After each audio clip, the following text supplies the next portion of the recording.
morning, everyone. Last year in Santander, I gave this presentation, or rather the first part of this presentation. Last year, we focused more on the threat agents, and today we will be talking more about the behavior of that threat. So this is an introduction about myself, a brief introduction. And nowadays, everything is interconnected or connected, as our colleague from National Police Force mentioned. Nowadays, everything is connected to the internet, proprietary networks or non-proprietary networks.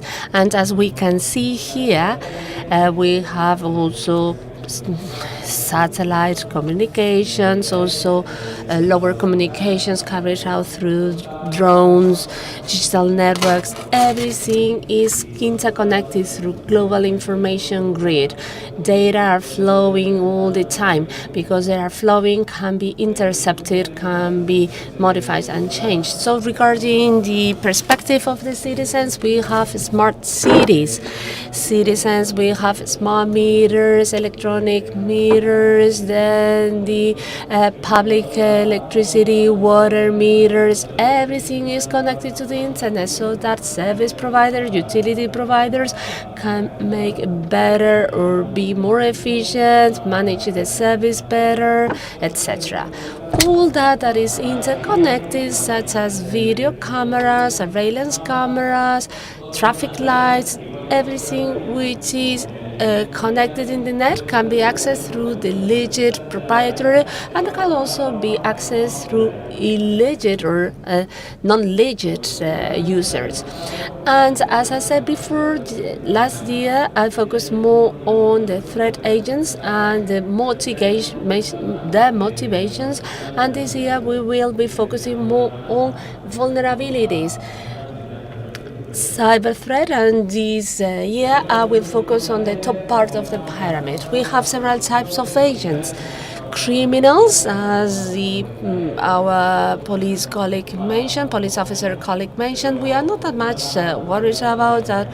Criminals, we focus more on hacktivists or criminal hackers, organization, and also disgruntled employees. I've never met any of them, but they are also, all the time considered as possible threat agents. And then halfway through, when we are talking about the military industry, we should not forget about competitors. Competition between companies perhaps may create some offensive attacks to steal IP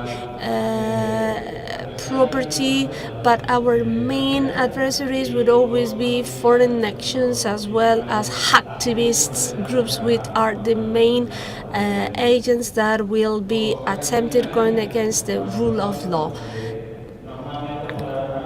Criminals may more often than not be mercenaries working for foreign nations.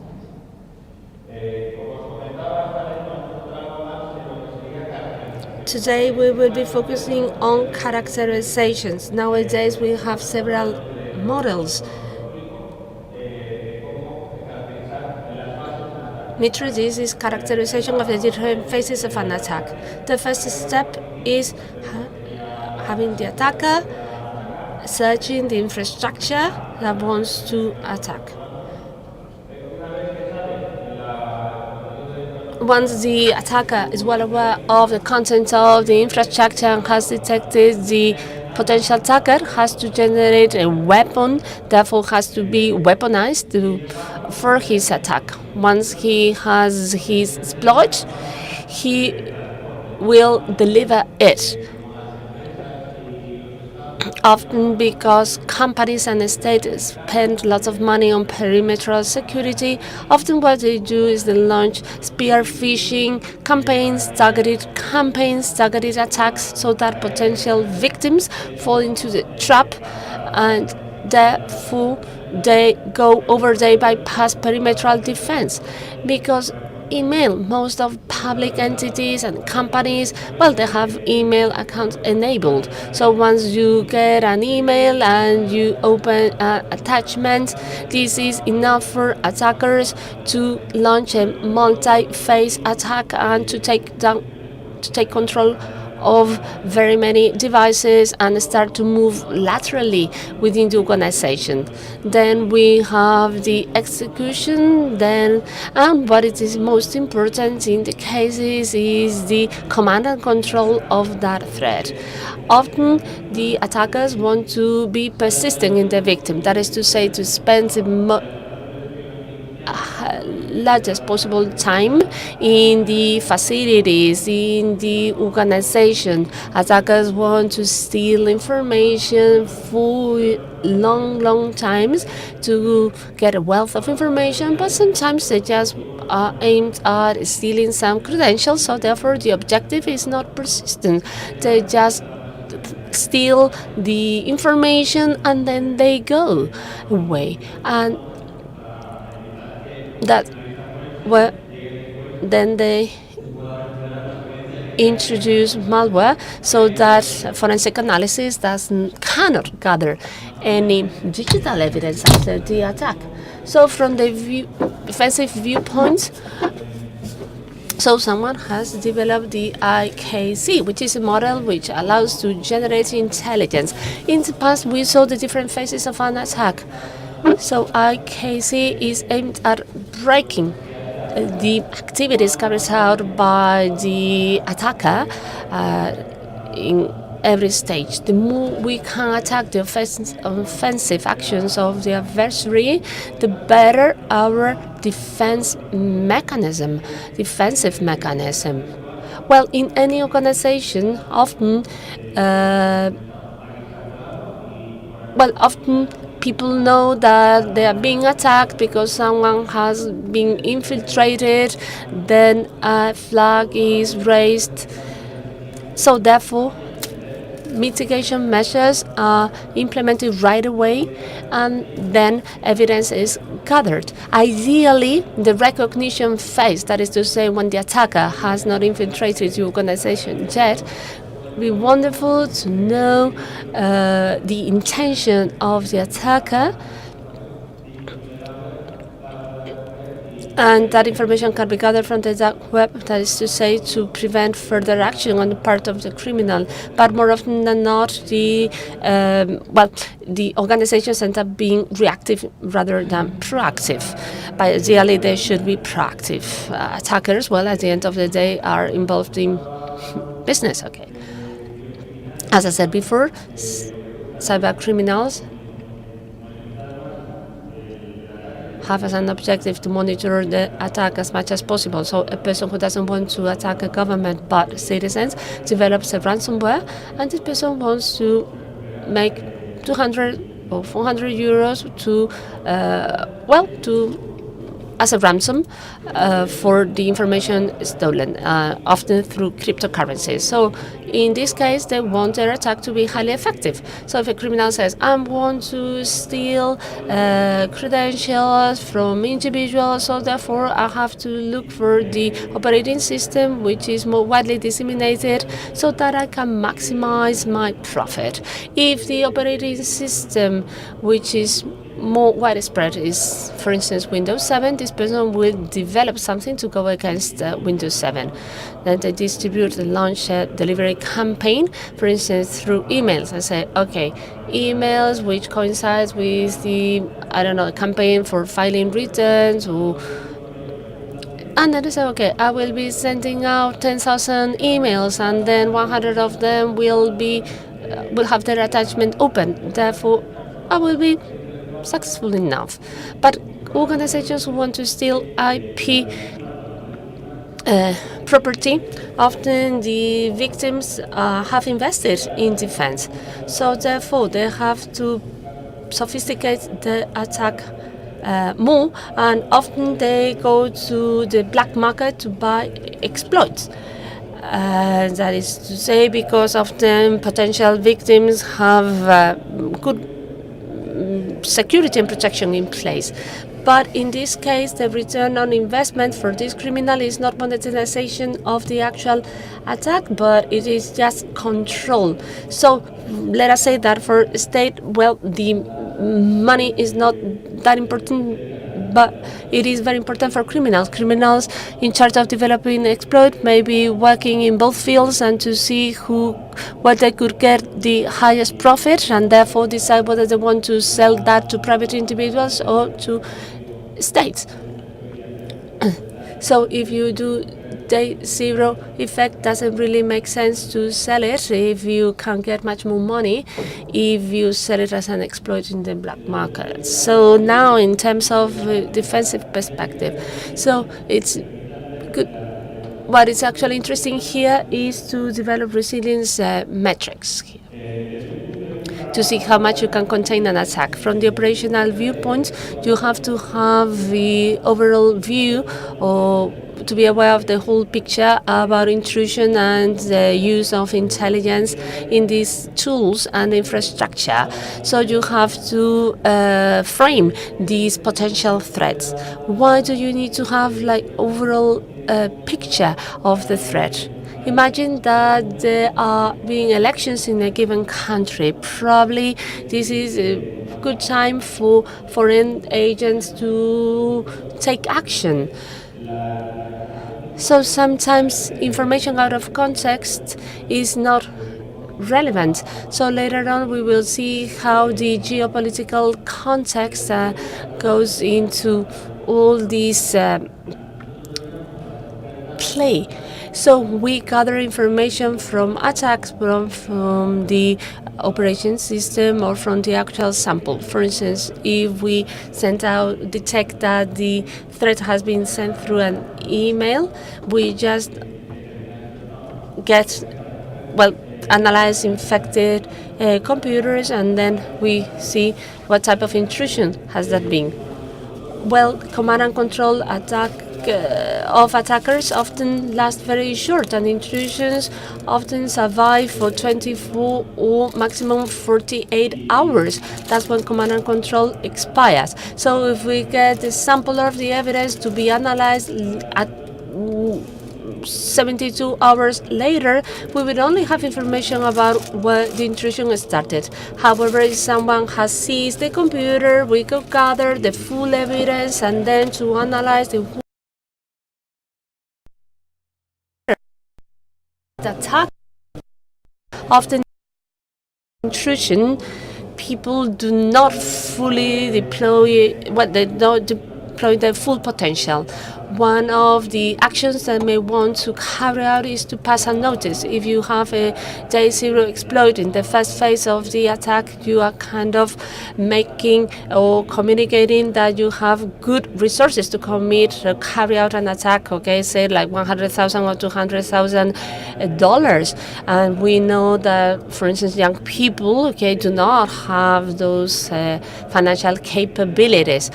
So, and therefore, as I say, it is clear that attacks such as Stuxnet that would never be carried out by a group of university students that require huge financial investment to carry out that type of investigation, to find the vulnerabilities, developing a relevant exploit, and then to deploy it, to launch it. So probably you will need classic intelligence, and then to go to isolated network through a US. And then, well, you will have probably to bribe a person, and those type of attacks can only be committed by attacks or by companies in charge of managing huge industrial installation. This is not like what we see in the movie, having an individual at home behind a computer and then sending out an exploit. No, that is not the way it goes. And now, from the operational viewpoint, as I said before, is to find the gravity centers that prioritize the use of resources. And now we often use APT for organized group. In banking, they use FIN. Well, at the end of the day, we are talking about the same thing. So people who are paid are given financial resources to cause significant financial harm, going against the company, state, you name it. From the viewpoint of an campaign analysis, we have all, well, we look into the techniques used by attacker. That is to say, we find out how they operate and where.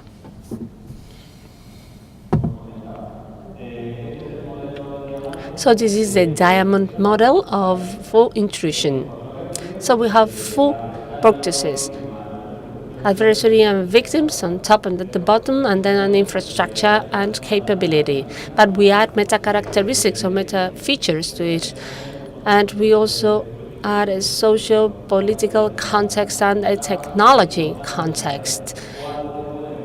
Linking all this, it is very important to be aware of key dates or milestone dates that may be relevant for organized crime group because of any reason, religious reason, political reason, and at those specific dates we have to raise our alerts because they are very likely to take actions. So especially through denial of service campaigns, which are more often than not used by hacktivists.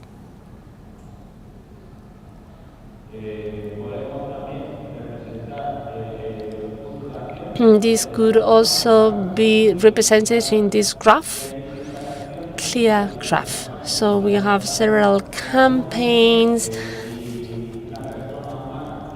So if at a given point in time, if we analyze how these operations are being carried out, we can see that we have repeated patterns. So when you have patterns received, we could infer that this has been carried out by the same people or by the same group of people or people who are related to each other. So if we see a connection between different campaigns, probably there is a link between the agents behind those campaigns. From the financial perspective, it's very easy to have a financial organized crime group doing that, and from the viewpoint of also of crimes against the state, probably we have the same organized group behind that if we find this repeated pattern. Then in terms of processing activity groups, this allows us to define the analytical problem others. Mitra model. On the left, as we can see, it is aimed at proactive detection, and on the right we see incident response, forensics, and mitigation. Mission assurance is about having the system working from a reactive viewpoint, whereas a proactive part is about preventing entry.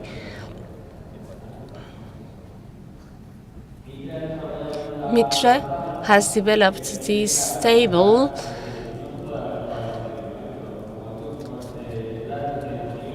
characterization or classification table. It is available for free in the website. So if you have a threat and you want to characterize it, you fill information out in that matrix. So as you are carrying out your analysis, you are filling these boxes. And here, this is a good example of it. It's a broken down example of carbon black. We see the ports. Well, I can read it from here, but probably you cannot read it from where you are sitting. So imagine that the port 443 is being exploited. Then you enter this data in this matrix. What is the advantage of it? Once you have characterized the threat that you are receiving, then you have defined the threat, and you can submit it to your managers, to your boss. Often bosses do not have technical understanding of what is happening. However, this matrix allows us to present the threat, so it makes it easier to understand what is happening. So You don't really need to explain what is being used for the attack, but it is very easy to display and to show. And you as an analyst also can find this of help. Reporting could be very lengthy and tedious, and this table gives you a pattern, a good guideline to follow for reporting.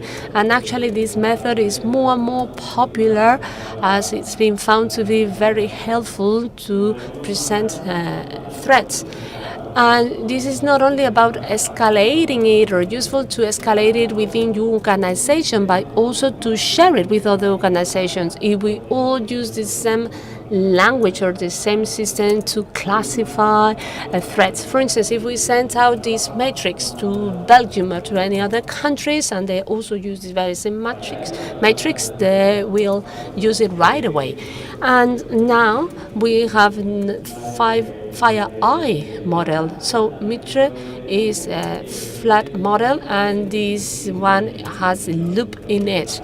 This model insists or focuses on persistence. So there is no one only model which is valid. I like FireEye model because it displays or focuses on lateral movement and persistence. When we want to characterize the threat, there are sources we can use for it. First phase is about collecting information from open sources. That requires to carry out some work that can be automated through tools, for instance, tools to search websites and others. However, other type of actions require hard work, because, for instance, going to darknet. In the darknet, you can't really use a crawler that using natural language processing gets all the information that you need. No, it is not as easy as that. So sometimes when people are interacting in a forum, they may be interacting with people from FBI, CIA, or NSA who are working on it and are collecting useful information for that first phase. And the information is gathered through scanning and through campaign. If you log into forums such as Anonymous, you can really see how interaction that is taking place between them. So these will give you a feel as to whether they are going to launch a denial of service attack against the Department of Defense, okay? And you can raise or trigger early alarm. Then here we have darknets, and then often attackers use it to hide themselves, and then from there they carry out lateral attacks. They pivot from that, from the defensive viewpoint. That's where we work. What we do is we just place probes in those subpoints to see whether there are some processes which are being run in the memory, whether there are any indicators of compromise. So this allows us to have telemetry for us to see, to check the status of our network. Then scanning and indexing. Some people do not really like to do internal auditing, including pen testing. I feel that pen testing is very important, very useful to strengthen your own defenses, whether it is white box, black box, gray box. Often people are reluctant to scanning and indexing, and especially in industrial environment. If you go and tell someone at the nuclear plant facility that you want to carry out pen testing, probably they would not agree with it. If we were to do pen testing, it would help us find vulnerabilities and block them. But often managers are afraid of pen testing getting out of control and causing any type of harm. So that's why it is difficult to get that information about vulnerabilities. Now, malware processing. This is, other things that we do other than forensic analysis. And this is where you can get the most information from. I'm not saying this because that's what I do, but because it is the way it is. So if you succeed at finding a sample which is being run in your network, you get lots of information. So anything you will subscribe on, you will get like threat bulletins.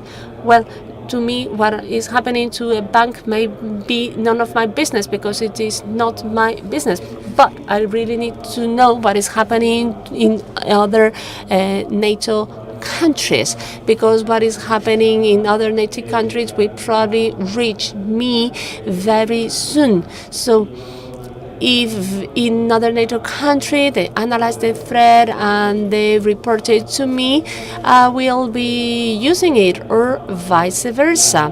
So therefore, we will not have to duplicate any work. Well, do not believe that there are 500 malware analysts like you see on TV. There are only few group of dedicated people. It is very costly to train dedicated people specialized in malware processing. So resources devoted to malware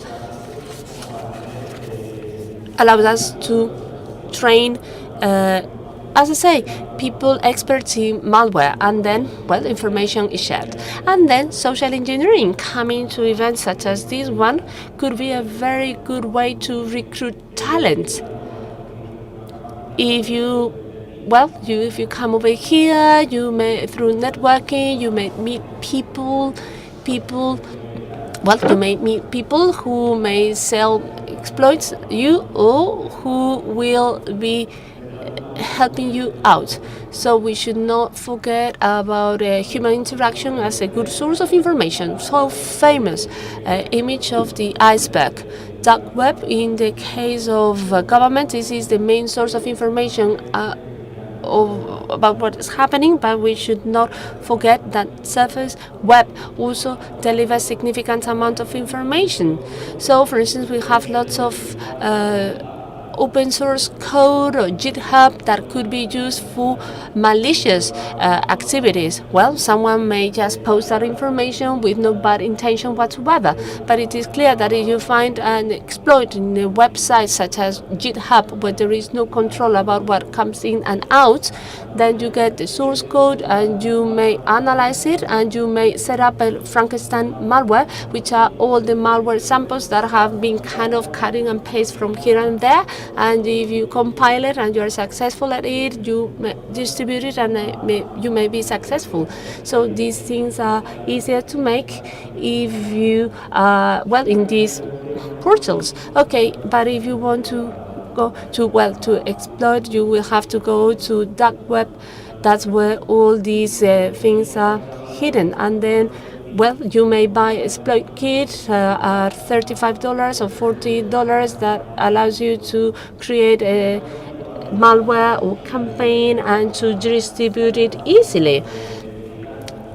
So, well, this is very important for all corporations to be aware of. So you can configure a number of options like just debugging and all that. If you're lucky enough, you can even bypass defensive measures of non-classified networks of corporations. So that does not require significant effort and could also help you to hide some campaigns in some cases. As I was saying, we don't have enough talent or people in the big corporations devoted to malware analysis. And very often we may hire cybersecurity companies. Usually SMEs do not have specific staff devoted to this, and it's only the big corporations that have people in-house for that. And even in those cases they use companies just Deloitte, S2 and others that provide services at a very high price, and they monitor your networks. They have forensic services, malware analysis services, and for many companies are cheaper than having people in-house. And as I've said before, they don't have the problem of looking for talent. The talent is concentrated in a bunch of companies, and the others just hire them. Dime, voy. Como os decía, el análisis de malware resulta de vital importancia. Malware analysis is very important if you want to be a step ahead of the threat. At work, we receive a lot of bugs, and many are generic. Any ransomware you may receive at home.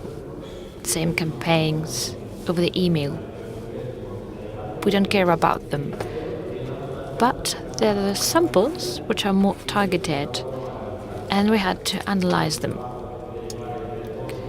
It may take you between 2 days or a week, and you can see what's there in your bug, static and dynamic behavior. You send a report, and the right measures are applied, especially disinfection, what computers have been infected.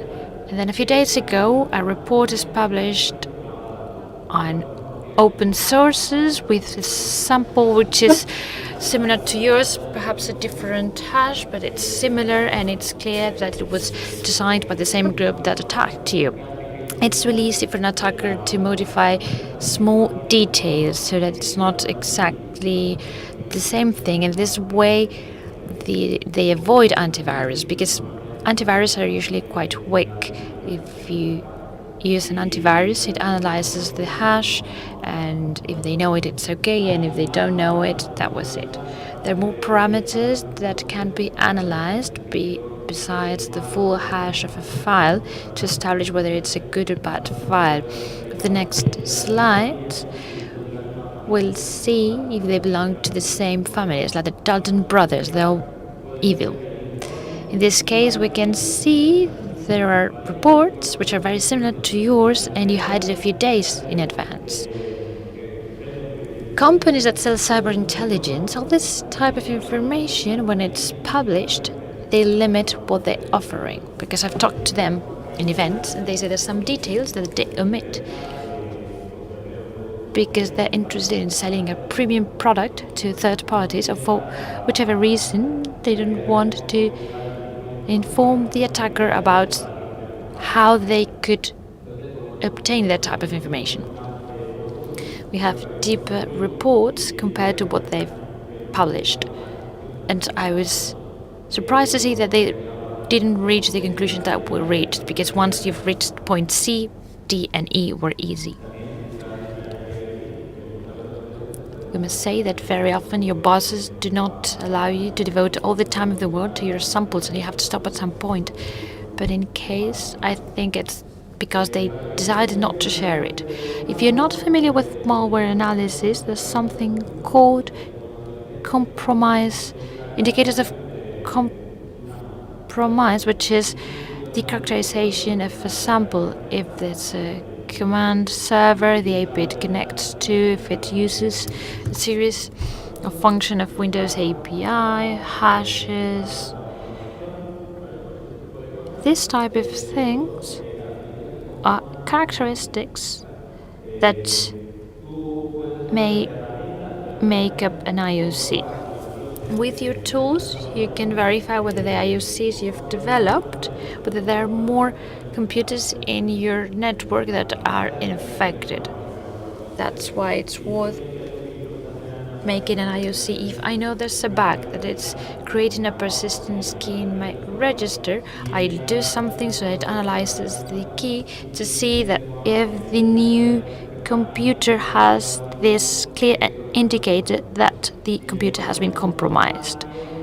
If we include a lot of and or at some point, we'll have lower probability of false positives, so we'll have an IOC which will be effective for our organization. This IOC have more value if you share them with other people, because of course you save them the time for the technical part, and they can directly search the networks for these samples or a similar one. If you're not good in creating IOC, we're going to have false positives, false negative, which is worse.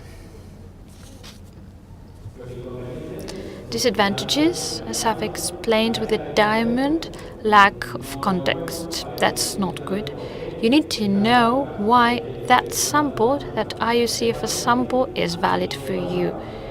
If I receive one from banking, that's not useful for me, there's no context. You say, this is an IOC. If you're not attacking something I'm interested in, I don't have it. Running an IOC on a computer, just one, takes about 15-20 minutes. What happened? Puedo seguir dando la charla sin pantalla, ¿vale? Well, I'll continue without the talk, so it's even more boring. Do I wait?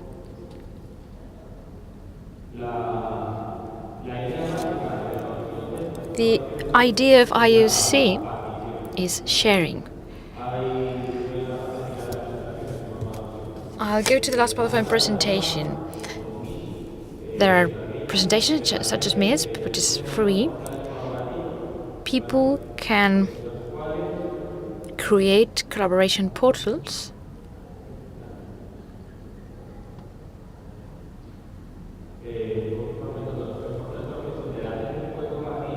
People can share IOCs and threat descriptions so that if you create a community for sharing information with this type of platforms, you have an early warning system in which every member of the community can carry out previous action based on what's happening to other people. In the specific case of Maze platform, developed by an institution in Luxembourg, when you share, you can choose what you share in that descriptor you created. So if you have a descriptor and there's some details you don't want to share with everybody, those details will not be included in the shared material. You'll keep it for yourself, but perhaps you don't want to explain the number of devices being infected. What's bad about not sharing, where little kids do not share and adults do not share either? They don't share everything they should because they don't want to say that their network had been infected. It's like saying, I've been tricked, and people are not sharing everything they should. Perhaps this is more a theoretical level. Perhaps this is done at 60%, 70%, but I'm not sharing everything I should. Sometimes people do not share everything they should, and in real life it's even worse. The idea of integrating sources, as I've said before, it allows you to have the best intel about this threat. If you just have things from open sources, etc., you'll be in trouble. But you say, okay, I have purchasing power enough to pay a company to sell me feeds, which is information about threats, ongoing threats. There are companies, I cannot say the names because I'm not paid for advertising. They're the biggest in the market. They have 20,000, 30,000 clients around the world, and they have probes on this client. So instead of having a sharing platform for free just for malware events, for example, they have corporate banks clients and they sell you that part. You buy that part, banking, for example, and from Singapore to California, you see everything that's happening in every bank. If any of them receives an impact, you're notified. What a context. Sometimes campaigns are focused on Southeast Asia, for example. It's true that most organizations have seats around the world, but it's true that sometimes attacks are focused on South Korea. Everybody thinks that the attacker could be North Korea. Well, North Korea, if they have no interests in Europe, they're not going to distribute the campaign in order to mitigate the possibility of detection. The more people you're hitting, well, you'll be pointed out. Fingers will be pointed at you.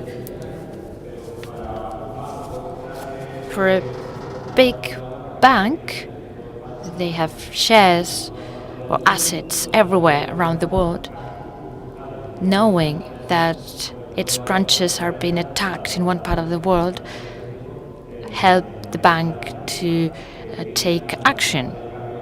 For example, if it's being hit in Asia, it can take actions in Latin America due to the different times they can take mitigation actions. For example, in the case of stock markets, they depend on the time zone, so they can gain time.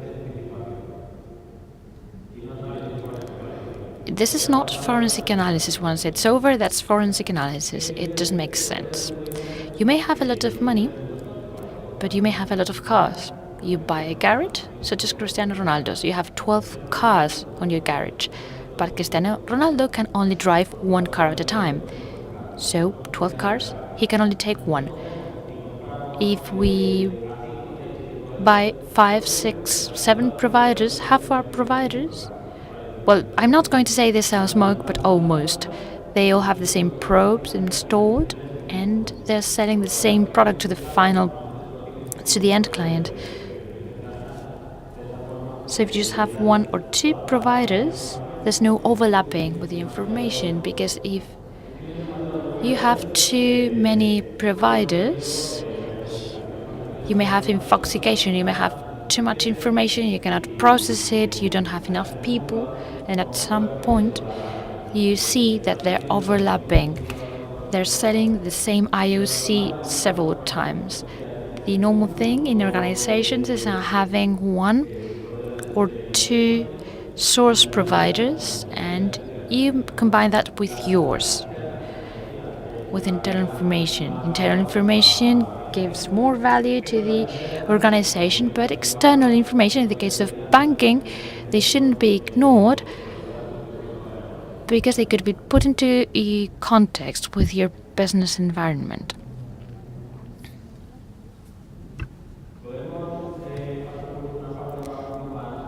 Now we're going to move to a more technical part. When you start to receive a lot of malware samples and you need to analyze them, what you want is serializing who could be behind this. And this is going to be included in a campaign. That campaign is going to be organized by someone. Once you analyze a bug, and you don't know what it is, you don't know where it comes from, but when you see the MO, what's doing, if it's through the email or not, you can have an idea of what's going on.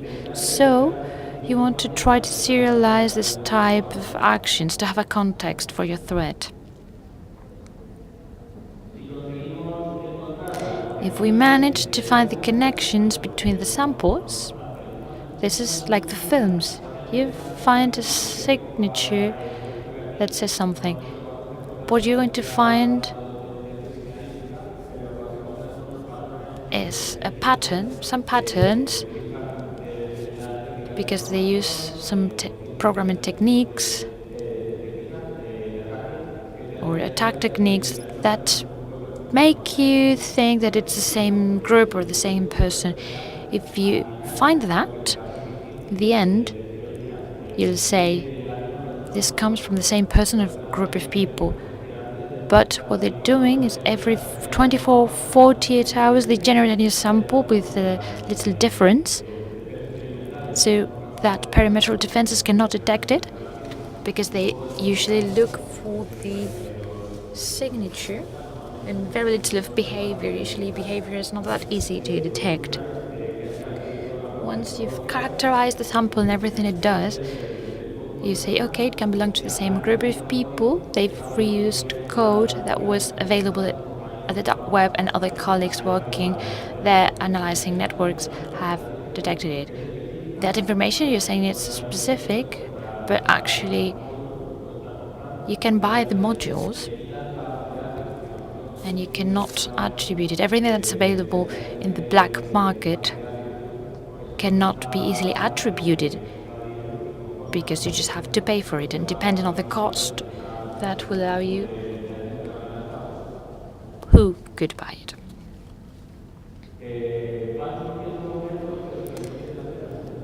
There are new methods that allow us to do representation of big data.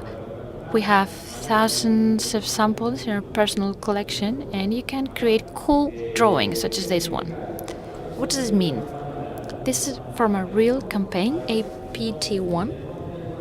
We have 3 samples to analyze, and the dominions jump. Every 48 hours they change. We see they use common Dominion controllers, and we can conclude, without real possibility of being wrong, that the 3 samples have been developed by the same group of people. Instead of doing this with 3 samples, we do this with 30,000. We don't do this manually. This I do it manually, but not this thing. We do it with an IT application that allows you to generate graphs.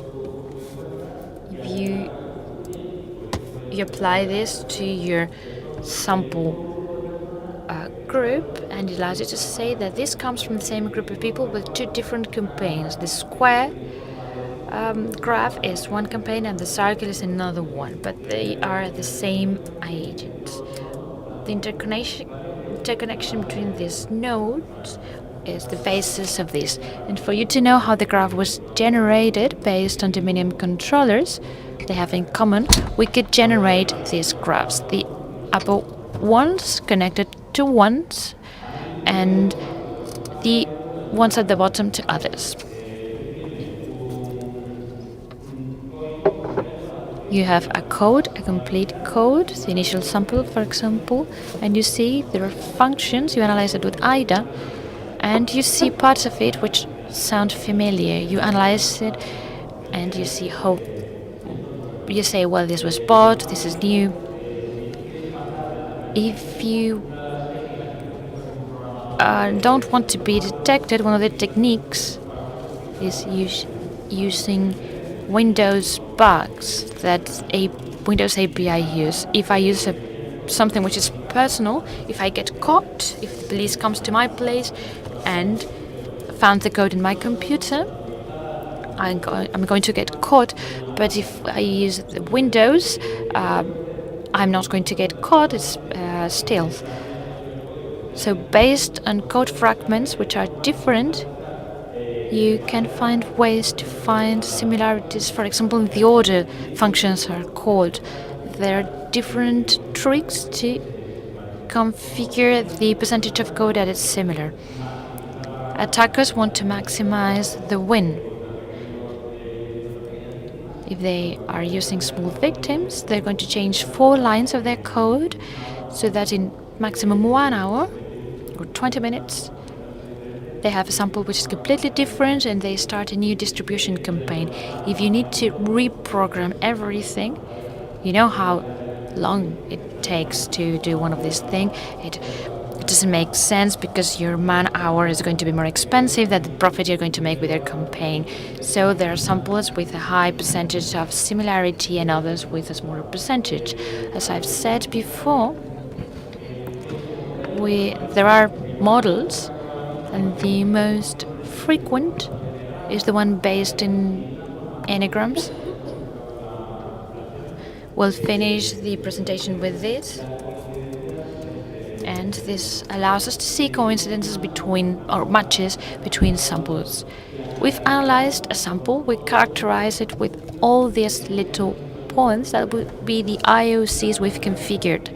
And the B sample has these dots. We draw a Venn diagram and there's a coincidence. The 2 samples have elements in common. If we do mathematical calculations that we consider reliable, we create a function that allows us to analyze these. We can establish the similarity degree between these 2 functions. There are functions that allow you to make these comparisons, and you obtain the similarity percentage.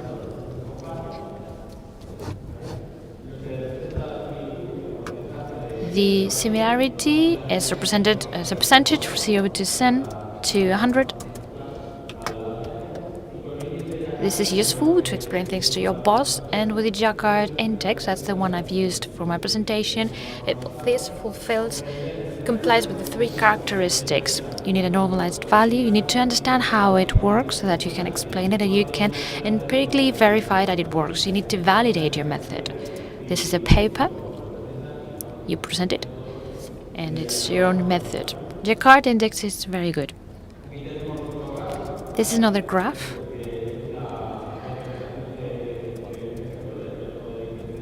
Which is an example of use of Jacquard index. If there's no similarity, this would be the upper left square. Nothing to do, no IOC in common. They haven't been made by the same person or a different campaign, or they changed the MO. And the second, there's a full match between IOC. If you haven't established hash as IOC, it would be the same sample. There are other ways besides the hash to establish IOC. So here the IOC is reliable, it shows that it was made by the same person. And then bottom left, just one common IOC. It was not probably done by the same person, there's very little in common. And if they're using the same technique, they'll probably use the same function, but that doesn't prove that it's the same person, they're just using the same method. And then up bottom right, you have 4 matches out of 10, so 40%, so maybe not. Usually, according to Jacquard index, you use it when there's 80% of match. You can represent it in a table.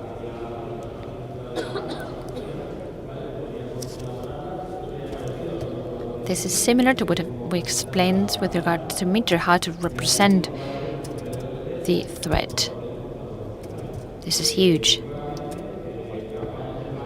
Separate campaigns from the same agent, samples received in APT1, and this shows the different campaigns in a very easy way. So I've already gone through the last part. When we couldn't see the presentation, I'm just going to show the slides about mix. It allows you to identify the threat, the agent, the indicators, the campaigns. If you follow this graph, you can define who's doing what. You can analyze the campaign, states and taxi as protocols in order to define and exchange information. And this is the last panel they've developed.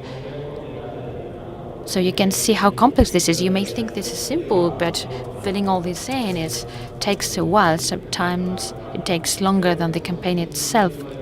But you have a history of campaigns, the campaign history. So you see what we saw a couple of slides before. You can analyze the similarities between them. It's not the only option we have. Cortex has a little weight now to characterize threats. It uses color code, graphic panel, and this was my presentation. We have a little bit of time for a Q&A. I hope you liked my presentation.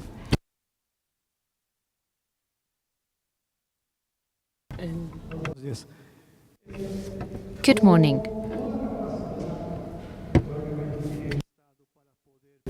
The state has abilities to prevent and mitigate this type of attacks, and with all that, why don't you do it like white hats? A vector of noise for attacks are domestic routers, and there are failures, known failures that could be mitigated by the state, like some white hats. They've created a patch regardless of the will of the router user. Instead of waiting for someone to use this router to attack and make noise through the network and making people's work more difficult, why doesn't the state take a role as white hat and execute things itself? Lack of budget. I think it's a perfect answer. At the end of the day, human resources and economic resources are limited. INCIBE, that organizes this event, I guess that in very short time they'll have the responsibility of doing that. In Spain, it wouldn't be the army, it would be INCIBE, the one in charge of citizens' security. Second question, is it possible? The attacker and the attacked are two sides of the same coin. Spain sells weapons to Arabia to attack Yemen, so somehow they're looking for that to turn against itself. How the state or the army considers this type of issue, where you have an attacker and attacked. Could you please repeat the question? Spain is currently selling weapons to Arabia to attack Yemen. Spain and could re-attack Spain. We said they're terrorists. How is the army working with this twofold mentality? I'm not allowed to answer to that question. Other question which is technical. Sí, por favor. Está aquí en primera fila. Está.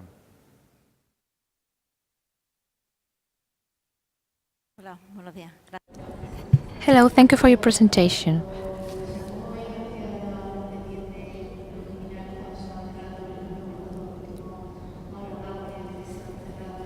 When the last markets were closed in in the dark web, what other types of communication are using the criminals?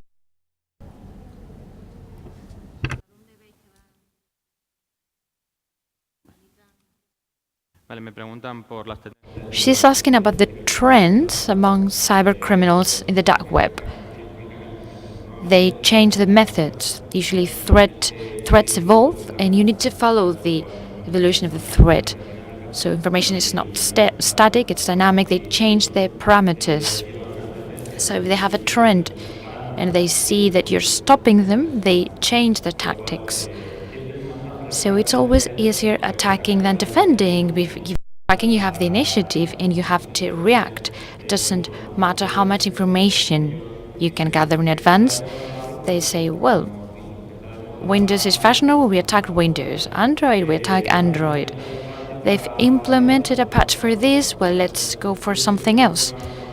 They're always a step ahead, and they work with information about unknown vulnerabilities, someone that creates exploits. You have to pay attention to that. They're not static. A static attack today would not make sense because they're patched very quickly, so they evolve, and the cleverest ones don't publish things in the dark web. The lack of talent that even states have make them leave tracks in the dark web. You can pick up these little things and have an idea about what's coming, but when you realize, and we've seen with the graph, they're already inside, and you have to analyze. As our work as forensics, we have to see what's happened. Any other question? Well, thank you very much.